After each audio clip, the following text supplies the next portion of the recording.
Covering Washington County tonight, where Utah's busiest state park has some growing pains. Sand Hollow State Park had more than 1.5 million visitors in 2024. With more people comes more trash, and locals are starting to notice. Liv Kelleher is live at Sand Hollow. And Liv, the problem is difficult to police?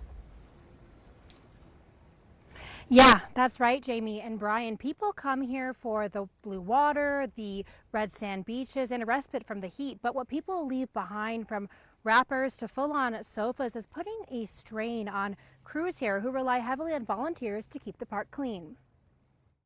For instance, this past weekend, we had a trampoline that was left on the beach. Yeah, full-on trampoline.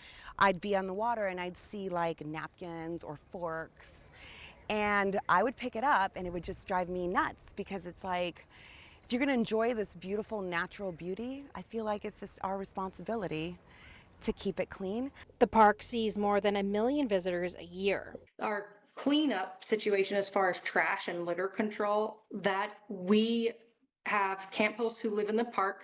They are cleaning restrooms as well as picking up litter in specific areas. Camp hosts work in exchange for a free site. Park staff also pitch in. Myself, I have scheduled hours that I go out and I do litter control. Holiday weekends bring the worst of it. So we try to schedule big volunteer groups or church groups, school groups to come out on those days. So where does the money from entrance and camping fees go? Those fees go into a fund that then gets allocated by legislature.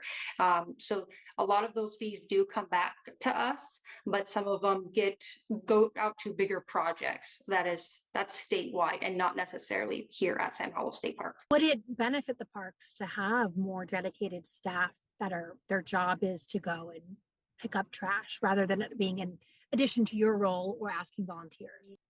That's a big ask, and that comes from legislature as far as employing more full-time staff. Part-time staff, absolutely. We're always looking for more part-time staff to help with duties assigned throughout the park, big trash being one of them. Park officials say that DNR law enforcement do issue citations for littering, ranging from a few $100 to a few $1,000, but these can be difficult to issue because trash isn't typically found until that group has already left. Live at Sand Hollow State Park, Liv Kelleher, KUTV 2 News.